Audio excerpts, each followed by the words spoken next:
It's so great to see you today. I know our topic is going to be important for a number of people. So let me make sure that we are good to go so that I don't miss anyone and I don't miss comments. Okay, perfect. It looks like we are set up today. I apologize for being a few minutes late. Miss Zoom had me enter information. It was annoying. Anyway, I'm here now. So today we're going to be talking about 3 common mistakes that I see people making as they're trying to start their baking businesses. What's nice about these is that they don't include any other paperwork or money to solve. These are kind of more things that you need to think about and kind of investigate to make sure that you're not making decisions before you actually know the reality of what you're going to be doing. If we've never met before, I'm Melissa Fryer. I am the owner, the CEO, the main mentor at Build a Better Bakery. And if you are interested in finding more joy and less overwhelm when you're starting and also growing your baking business, then we should just hang out more. I'm here every Thursday. You can throw up your hashtag replay right now if you're viewing on replay. At 9 a.m. Pacific Standard Time. That might change as we go through a move in the next few months, but for now, that's what we're going to stick with.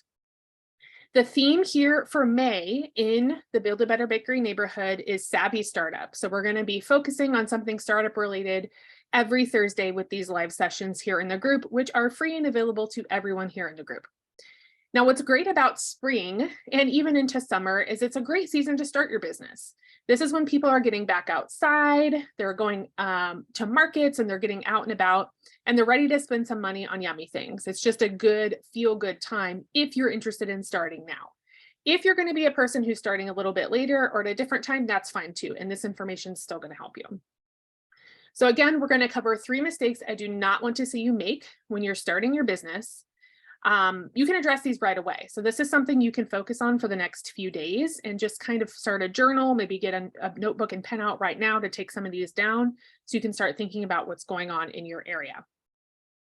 What I do want to mention here is you might find yourself after this little discussion feeling like baking in a business sense is not going to be for you. And that's actually a good thing. So even though people are going to see this and think, I don't even want to do this anymore.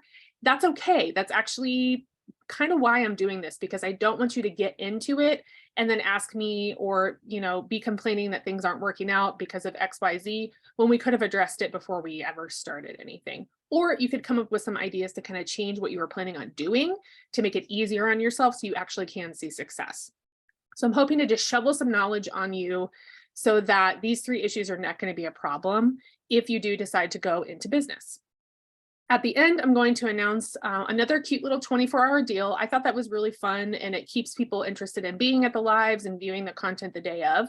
So I'm going to hand out another 24-hour deal where you can get 50% off one of the resources that we use to jumpstart startup processes for people, clients, basically anyone who doesn't want to do a lot of the legwork. They just want it handed to them so they can follow through the steps and get things done. You can end with success and not question marks, right? That's what kind of the purpose of that resource. So I'll tell you more about it at the end. Okay, if you're here live, you can throw up your hashtag live, just like my friend Cindy. If you want to stay in the know, you can check the events. You can send me a friend request, which will send you personalized invites every time I make an event. You can hang out on our email list where I send replays usually once or twice a month. And also on YouTube, I upload there as well some of the videos so you can watch on that platform as well, if you'd like to. All right, so let's jump right in with this. And as we get going, if you come up with any baking business startup questions that are related to what we're talking about, go ahead and put them in the comments. Even if they're not related, you can still post them, but I might have to send you to a different resource depending on what it is you want to know about. All right, so you can still post those. All right, the first thing we're going to do is sometimes we forget that we need to look within. So yes, like baking business is romantic, it's exciting. Who doesn't love making something delicious, giving it to someone, having them so excited about it, getting attention, people say they love it. It all feels really good. It's like a feel-good situation. But sometimes we need to look at what's going on within our lives first, because baking is labor intensive. It takes a lot of time. It's not passive income, right? It's not like I made a thing on the internet and I don't have to do anything when someone buys it. It's not like that at all. Everything that you're doing is so integral to the time that you have to offer. So do we have a realistic understanding of the commitment, the amount of time, even the physical space that baking business is going to ask of you? If you don't, those are some questions to ask, things to think about as you are considering what's going to happen when you start doing this. So you want to check in with your current lifestyle and your family situation. How much wiggle room is there currently? You know, if you go out every weekend with your girlfriends and you're out Friday, Saturday, Sunday, and you're partying and you're at the clubs and you're doing all this stuff, that's kind of when people want baked products, especially custom work like cakes, cupcakes, cookies for events, because events happen on the weekend. So if you're not really willing to give that time up to be part of the business, you know, group of getting those orders out or whatever it is you're doing, this might not work, right? So you have to think about, where am I at and what do I have to give as far as my schedule, and what does my family or my friends, you know, if I have to take time away from them, what is that going to look like? Can you be busy baking all week and have your weekends taken over by those order pickups, etc., right? Like, think about, your whole week's going to change too. Just, you know, if you're doing the order pickups on the weekend, when did you make those? You probably made them on Tuesday, Wednesday, Thursday, or Thursday, Friday, right? There's going to be prep time that happens before the pickups even happen. So just figure out, how am I going to fit this into my regular life? What am I going to have to change? What am I going to have to get rid of? What door am I closing so that I can open the door for this, right? Think about, how is that going to work? If you have another job, this is super common. I see a lot of teachers and nurses in here. Those are high demanding jobs. Like, you want to do another job? You want to be a baker? That's wild, right? You're saying, I have the desire to add on this completely new business on top of basically a full-time job, maybe even more hours on a full-time job, because it's something I really love, which you can do. But what I'm seeing with people with full-time jobs is they need to take a moment before they do anything and think about, how much time do you realistically have to spend on the baking without damaging your important sleep cycles. So that's kind of what I see, is they're trading sleep for baking. Either they don't, you know, they want to transition out of their full-time job. They don't really like their full-time job, so they're trying to do something that they love. I totally get it. I'm not saying that that's wrong for wanting to do that, but you're going to get burnt out. There is just no way to run a body without sleep and feel good. So just think, how could you take less hours? Could you have a friend come and help, so you're kind of doing like the fun stuff, maybe they do the not so fun stuff, the dishes. You know, how can you support yourself into that transition of doing something with also a full-time job? All right, and I get this question a lot too, just so you can think about this. An average custom order, let's say a small 6-inch cake, 2 dozen cupcakes, whatever, from when you count up the minutes that you're going to spend on every single thing, from marketing to speaking to clients, to dealing with payments, to prepping the kitchen, to sterilizing the dishes, to baking things, to cooling things, to packaging things, to cleaning up the kitchen, to talking to the clients, to doing the pickups, all of that is going to take 5 to 8 hours minimum. All right. So if you had just one order, you can expect that you're spending that much time on that one order. Yes, as you take more orders, you can stack them, so you spend less time on each, because you're baking everything at the same time. You're cleaning the kitchen one time instead of 6 times, you know, things like that. But just know in your head, the moment you take an order, you are dedicating 5 to 8 hours pretty much instantly, depending on, and you can time yourself too. You can tell me that I'm wrong. You can tell me that there's products that you make that don't take that long. That would be good to know. That's my experience as a cake cookie person, about 5 to 8 hours. And if you're doing markets, which are super fun, but they take a ton of time and energy to be a part of that community and to be there early, set up, sit there all day, pack it up, take it home, rebake, whatever it is that you're doing, it's just a lot of energy. So that could be 3 or more days of prep, full days, and then 1 to 2 days of actually sitting at the market to sell the product.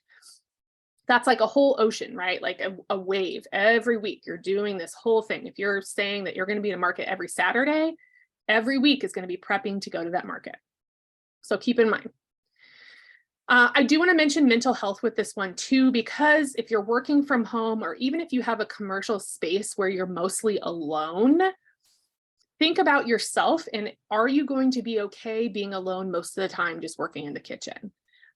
I've done both. I've been alone a lot, and I've also worked with teams. It's way fun to work with just a few really close people in a team in a bakery. It's like the best time of my life, honestly. It's some of my best memories. But right now, because of where I live, I'm working at home. And because of that, I'm alone in that kitchen all day long. And then I have to make meals and stuff. It's like, it can be overwhelming. So if you don't feel like you can deal with that and you're going to be at home, just know you're going to have to get into some podcasts or some movies or something so that you have something to pay attention to as you're basically alone all day in the kitchen. Okay. Now, I don't even know if this is happening anymore, because Army is Army. And if you know what I mean, then you know what I mean. We thought we were going to move to El Paso soon. I'm not sure that's happening anymore, but I wanted to give an example of how I moved through these, because I'm going to a new place. So I'm like starting a new business right in that area. For this one, I know that once I move, I'm not going to have my full attention ability to do something like full-time baking like I'm doing right now. So I know that I'm going to need also more time to focus on Build a Better Bakery, things that I wanted to get up and formulate for this next 2023-2024 season. I just need time to figure that stuff out and do the work for it.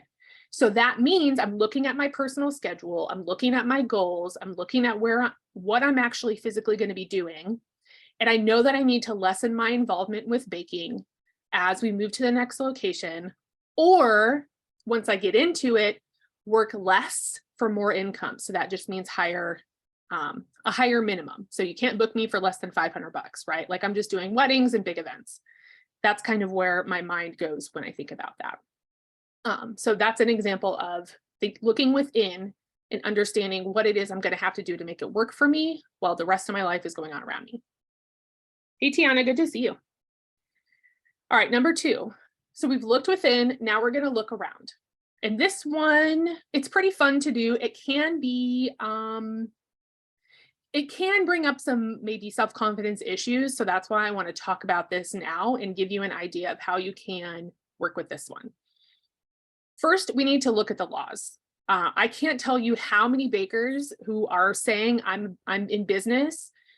They're going through all the steps of getting a DBA or an LLC, and they're setting up their kitchens and they're doing all this stuff. And they haven't even looked at the laws in the area that say what they can and can't do. Now, cottage food laws, that's for people who bake at home. And then you're going to be working with the health department, the local health department, or sometimes the agricultural department in more rural areas to help you understand what are the things that you're going to need to do. What are the laws you need to follow to have a business that is working properly in your area. It's different everywhere. You're just going to have to check.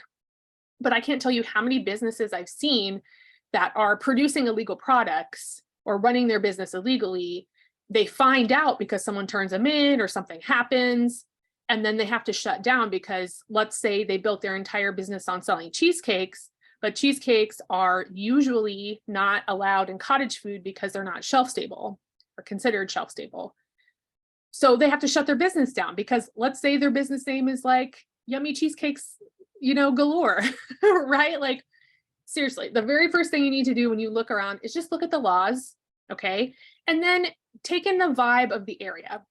What are people doing? How are people spending their money? Does baking seem like something people are even into where you live? Does it make sense to start a business with the current climate? Is it a recession, right? Are people not wanting to spend money on frivolous things? Think about who's around you, who's spending money, who do you want to sell to? And does it seem like a good bet to open up a new business to them and offer them more services? Maybe do some polls, maybe ask some questions, get in there and investigate. And then this is where the self-confidence can come in. You're going to be looking at those around you too that are doing what you're doing. So maybe not selling the exact same thing, maybe selling the exact same thing. I want you to look around at the other bakers and the other storefronts. What are they selling? What are the price points? What are their reviews? How can you differentiate yourself from them? And then also, Do you need to revamp your offers to stand out? Do you already know, okay, my menu that I've been working on isn't going to work because I'm seeing all these people are selling the same stuff. I need to be different. There's like 50 people selling the exact same 3 flavors of macarons that I planned on selling. I need to do something different, right? So this is going to help you better understand a good entrance into the market rather than showing up and being kind of a fly on the wall and nobody's paying attention because you're not doing anything that's catching attention, if that makes sense. Okay, so, and I know that might hurt, that might be a confidence issue. So just come to the group, send me a DM if that's happening. Just know that there's a place for you. Sometimes you got to tweak it, but there is always going to be a place for you. We'll figure out how to get you in so that you can make sales and create a business around it. All right, also those laws, they're going to help you understand the planning of your business, certain things you can and cannot do. Are there limitations to how many employees you can have, how much money you can make, where you can sell your product, how to label your product? All of that is within those cottage laws, and that is and for commercial people, the health department is going to have a list of everything that you need to do as well. It is probably going to be more extensive, and there's going to be rules around your actual location that likely you will have to, if you're not taking over as a bakery that's already set up, you will likely have to deal with electrical, venting, you know, stairs and staircases, putting railings up, all that kind of stuff that you have to do to make a place safe for a business, a commercial business. Okay.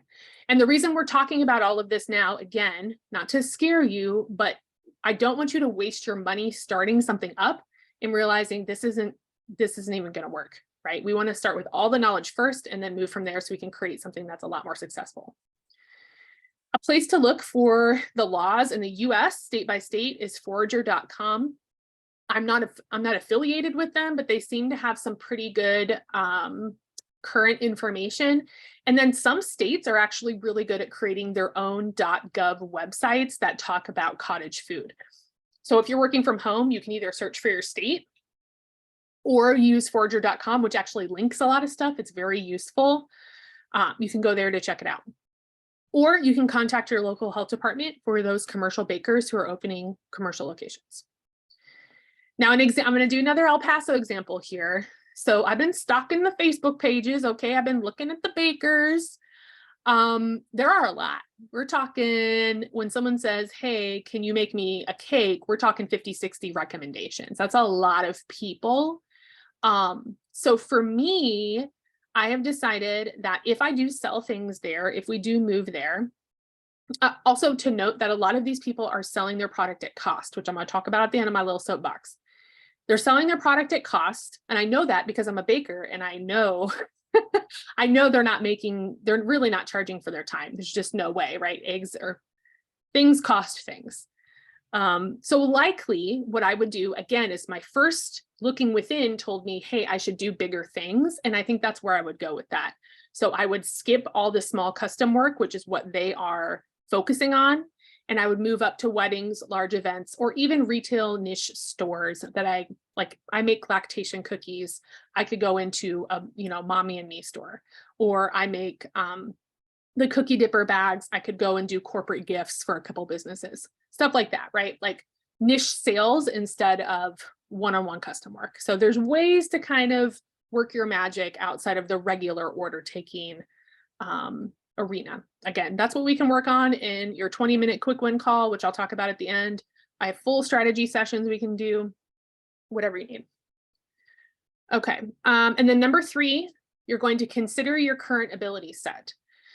This one, if you don't have a lot of business experience, likely, or you're not like a teacher or therapist, you might not have a ton of experience with setting and holding boundaries and having a business mindset. Totally normal to not have a lot of experience with this, but I truly think that if you focus on this first, you're going to have a lot more success with your business because you're not going to have a lot of hangups that I see a ton of bakers unfortunately dealing with because they don't have that skill set in the front, which honestly, I'm saying it to you now because I think you need to know it, but not hardly any other training is going to tell you, hey, you probably need to work on your communication to be a good business owner, right? Like that's something I suggest. And you will need these elements to avoid getting steamrolled in the first few months, because it's going to happen, right? If you can't hold a boundary and if you don't have a business mindset, this is not going to work. I see a lot of people starting a bakery, doing it for like 3 months and then quitting because of the following issues, right? We need to know, how is your communication, and are you able to speak easily and smoothly with strangers, even about touchy topics? Okay, so if you had to tell someone something kind of hard to talk about and they were a stranger, would you be able to formulate a paragraph or a couple sentences to help them understand what you were talking about? Do you see yourself having the strength, and this is a big one, the strength and knowledge and wisdom to take in criticisms, because no one's perfect, you're not going to do everything perfect, no one's expecting that, but people will tell you if they don't like something or if something didn't work, okay? So do you have the ability to take that in and use it as fuel to better your offers and make yourself and your business better? So can you take it in like fertilizer and use it? Or are you just going to give up? You're just going to say, this isn't for me because I'm not perfect from day one. I can't do this. There's just no way you can get through baking business and be perfect every day. It's just not going to happen. So if you can take it in and use it to better yourself, then that's where I think you're going to have more success. If you need to work on this first, please do it first, so that you don't spend a bunch of time and money and then not be able to grow from what people are telling you they want. All right. Are you going to want to be profitable and know your numbers? Okay. So if you're going to hide from your numbers, that's going to be a problem. Or when you're thinking, you know, should I just keep this a hobby? If it's not going to be serious, if you're not going to, you know, if you're not going to treat it like a business, just keep it a hobby, because you're not going to like how it feels when it's a business anyway. It's going to be too much. You're going to be overwhelmed and you're not even going to be breaking even, really. Okay. So if you don't know your numbers, if you don't want to know your numbers, if you don't want to make it serious, just don't. Just keep it a hobby. Do it for fun here and there. And here's my little soapbox moment. Okay. I don't want to hurt anyone's feelings, but like looking at the El Paso area and even sometimes what happens here, I just want to say this because it's true. And I don't think people understand that they're doing it. So I see too many people who call themselves bakers in business, right? They're bakers. That's what they like to do. That's fine. But they say they have a business. Okay. Maybe they have a little business name, maybe they have a website, whatever it is. They say they're in business, but they come around selling their product for cost. They come around selling stuff. There's just no way they're making money on this. I just know it. I go to the same store they do. I know they're not making money on this. So what's happening is it's a hobby, because hobbies cost money and businesses make money. That's a difference.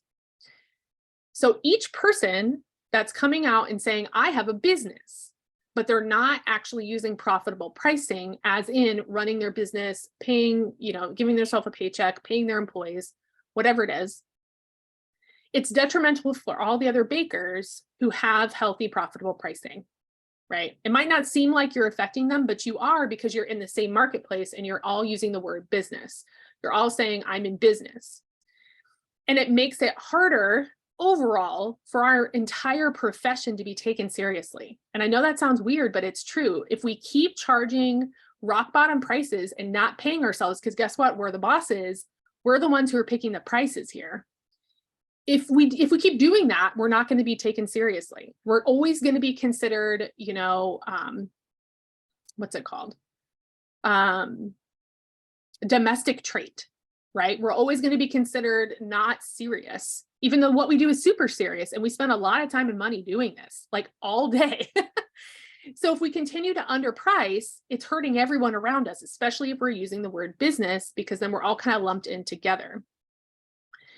So I just want to say, if you're not interested in knowing your numbers, if you're not interested in pricing profitably, just use the word hobby. Say, I'm a hobby baker. Don't use the word business. Don't call yourself a business, because it's going to help other people and you're probably still going to get work, but you can separate yourself so that they can see the difference between, you know, what one is and what the other is. Okay. That's just how I feel it would help more people out. And what will likely happen is, if you're doing that, if you're promoting your work, but it's a hobby, even if you're calling it a hobby, likely your books are going to be full because you have very low prices, but you can't break even because you're not charging profitably. So it's going to end up, you're just going to work a lot and you're going to hope, but you're not looking at the numbers. So you're going to hope that you end up with money at the end of the day, but then you don't because everything costs money. The website I mentioned costs money, right? Like all that kind of stuff. So again, what's happening is they aren't charging for their time or some of the background business expenses. It's devaluing their work, which is not okay either. And then all of our other work gets devalued as well because it looks very skewed when you look at the pricing of what everyone's doing. I'm not saying everyone needs to price the same. I'm just saying profitable pricing for everyone, even if you don't want to make as much as someone else, that's fine. But if you're barely covering your costs, that's a hobby. So that's my little soapbox. I'm sorry. I do beg of you. If you plan to run your business, do it. I'm here to help you with that. If you heard everything I said today and you think to yourself, this really, I thought it was going to be easy. And like, I thought this was like a romantic dream and I wasn't really interested in all that. That's okay. I totally get it because it is hard. So just take any mindset that you got from this, stew on it, take some notes, do a journal, and decide what really feels right to you. To recap, we're looking within. So really check in with yourself, your lifestyle, and your schedule. All right, just take a quick look at it or even sit down and talk to someone about it because baking takes a ton of your time. That's just how it is. So you might be at home still and you might still be able to like watch your kids and do all this, but you're going to be busy. You're going to be focused on something else and not them. So think about how is that, if you've got a lot of little kids, that's going to be really hard for you to do that. And in some states, kids aren't even supposed to be in the area that you're baking or pets or, things like that. So you might have to really separate yourself from them. So just start thinking about that. And of course, the physical labor. If you have any physical issues, if you can't stand very long, if your hands and arms are hurting or they don't work as well as you would like them to, that can also be a huge problem. So check in on that. Now, if you don't want that, right, if you don't want all the time in the physical labor, it just might be better to pass on the business part of it. I don't want to see you go, of course, like why would I tell you not to do a baking business? But I do know that I've worked with plenty of people who, they try for about 6 months, they didn't think about these things, and then they decide it's just not going to work out. So I just don't want you to waste your time. Number 2, you're looking around you. Take into account how it would be to actually set up in your area.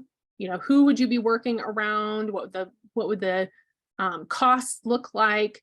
And what are the other current businesses doing? Just kind of take some notes and feel the vibe around you. Does it seem like a good time to do this? We just want to know the true playing field before you put your cleats on. So we're just trying to get a view of what's happening around you. And then lastly, you're checking in with your business mindset. Make sure you're invested in making it a business.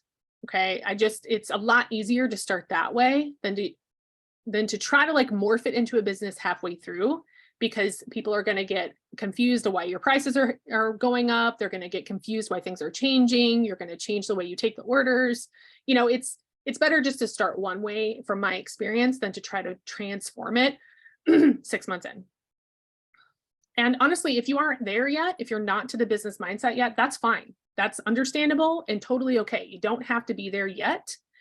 But I do suggest that you get some training on that first before you jump head over heels into this situation so that you can see those successes that are in your brain, that are your dream business, rather than heartache that comes with not being prepared for that, because it can be painful. And I'm saying all this because I wasn't prepared. Like 16 years ago, I wasn't prepared. Okay. I had to like painfully hobble through learning that on the job, whereas you could do this at home and just learn it and then not have to do all those weird, awkward moments that I myself had to deal with. All right. So here at Build a Better Bakery, we absolutely help with this. This is something that in our elite mentorship program, there's a whole section where we learn about how to communicate like a confident, respectful person that has a business mindset with your clients and even other business owners. So we just want to project that confidence and that understanding with whoever we're dealing with. And you'll get more of what you want in your business if you can do this. So things will just be easier. It's just easier to get things done when you know how to communicate. I do think that you'll love our sessions covering the critical conversations section inside the elite program. There's much more in there, but that is a very important one to me because it personally changed my life. I'm still trying to get my husband to read the freaking book. Okay. But he even says, I need to talk to my boss about XYZ. And I say, let's go to this book and look at how to set up the response, because it actually tells you how to build communication, and it makes so much sense. So if you've not looked into this, we can help you with it. You can, teach yourself, whatever it is, but that is something that you do need, I think. It's a great resource that you would have 24/7 access to if you were in the elite. So if you decide to join us, that is in there. Now, as I mentioned before, I have a little sweet deal today. If you're looking to plan your business soon, or like yesterday, right? If you're in the process and you need some help with this, you can definitely treat yourself to 50%.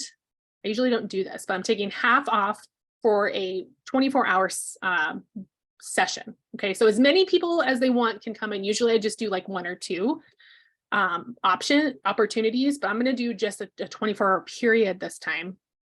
And it takes half off of our full Plan for Success course.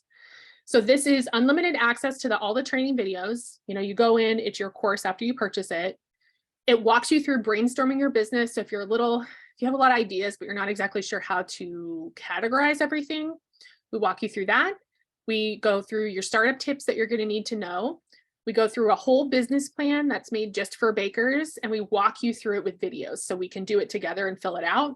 A lot of people say they want to fill out a business plan, but question 3, they stop because they don't know what to do. Okay, so that's why the videos are in there. And there's lots more about the nitty-gritty of setting up all the little bits and pieces of what you want to do, etc. We do cover all the most common questions that I get when I'm helping my clients start their businesses from square one. They're all covered in the course.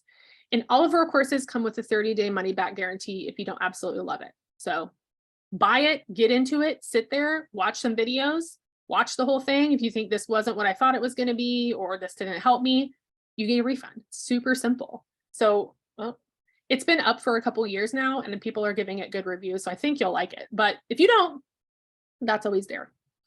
And you'll also get in-course and email support. So if you want to shoot me a question over email or comment on the videos in the course, you're always welcome to do that.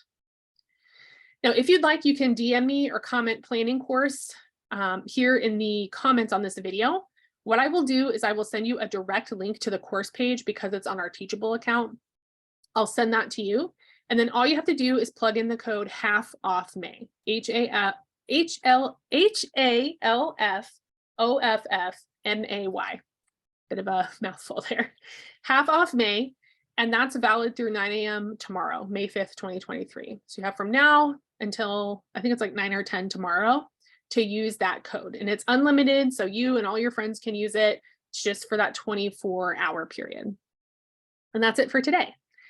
It's been great to be with you. Thank you for letting me have my little soapbox. It wasn't meant to hurt anyone's feelings that maybe is doing that, but I'm just saying get off the fence, right? Like have a hobby and price like a hobby and call it a hobby, or be a business and price profitably. And then we can separate who's doing what so that, when people are trying to start their businesses, they can, because there's not a flood of people charging hobby prices, but calling them businesses, if that makes sense. Just harder for people to start businesses that way. So I'm trying to get people off the fence. I am going to package some cute little cookies. If you didn't know, I think it's the same pretty much everywhere, but Teacher and Nurse Appreciation Week is the same week, if I am not mistaken, and it's next week, but people are already buying things now. So if you have anything that you want to promote or want to make extra of to tell people that they can grab it for their favorite teacher or for their favorite nurse, I would say go ahead and, that was crazy. Go ahead and get started making them. Mine's going to go out on the porch pop-up and then also on my little virtual pop-up shop on my website. So I would definitely do that. I will see you all next week. If you want that 20-minute quick win session, it's complimentary. It doesn't cost anything. It's with me. Everyone gets one in the group. So you get one of them. And it's a great way to see if we click as a mentor and baker team, and to cover something to hopefully get you at least one win on some kind of situation that you're working on. I give you as much information as I possibly can in that 20 minutes. So go ahead, DM me or comment quick win for the link to schedule that. It's on our Calendly site if you know where that is, or if you go to buildabetterbakerynow.com, you'll see that as some options and where to get to that information as well. Okay. All right. If you have questions, let me know. I hope you have just the best day. Judy says live. Mary Carmen says, thank you. Everything's expensive now. Yeah. Oh yeah. So, it's wild. Like, I don't even know. We're in California. So, we're also in a weird situation where we're in an isolated military community and they ration us. So I still cannot buy more than 3 dozen eggs at one time at our store. Toilet paper, you remember that whole deal? Baby formula has been bad here. Like, yeah. So not only is it expensive for us, it's also, we can't even get things. So I definitely understand it. And yeah, the expensive products. So that's the thing is people say, oh, why does, your business is charging so much for XYZ? Well, have you bought chocolate recently? We all saw the eggs. Like, I think it's hard for them to understand how much we spend. So much, 30%, sometimes 40% on materials cost is totally normal for bakeries. And that's like so high compared to a lot of other businesses. So I totally get that. 100%. All right. I'm going to hop off now. I have a call with someone in a few minutes. So I'm going to prep for her. And we'll see you soon. We'll see you next week. My inbox is open. You can use the group, post in the group, ask questions. We'll help you out. And we'll see y'all later.